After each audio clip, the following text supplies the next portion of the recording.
Here in East Tennessee, craftsmen create all kinds of instruments like hand-carved flutes and dulcimers. Yeah, but you probably have not seen or heard anything like this. Emily Stroud met a musician with a smoking hot talent.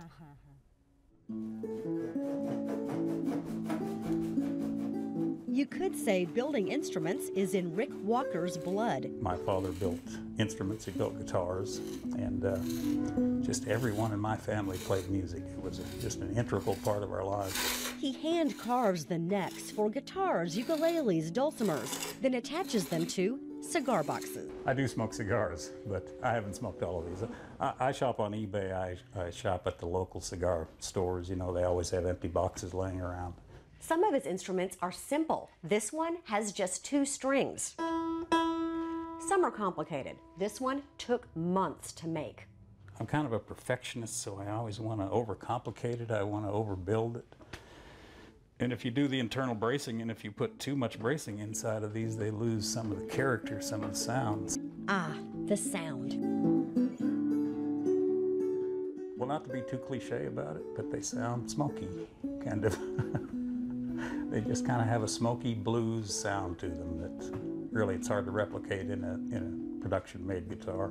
It seems like the cigar box instruments just have a different tone, and I could build, I don't know, 6 instruments with the same wood, the same box, and they would all sound different. So they all kind of take on a personality of their own. He started making instruments about 10 years ago. It just has a rich tradition. I really like it. He says cigar box instruments started with slaves brought here from Africa, and it evolved from there. All the early blues guys played them, guys like Blind Willie Johnson and Lightnin' Hopkins and Big Bill Bronzy, all those blues guys. And had a resurgence in the 30s when everybody was really poor. He's used an instrument with a rich history to help those with modern problems. I worked with adolescents for a while. They had substance abuse problems, and part of our time spent together was building these cigar box instruments. So by the time they finished that program, they all had cigar box instruments to play that they had built themselves. He's also shared his cigar box skills with his traditional guitar-making father.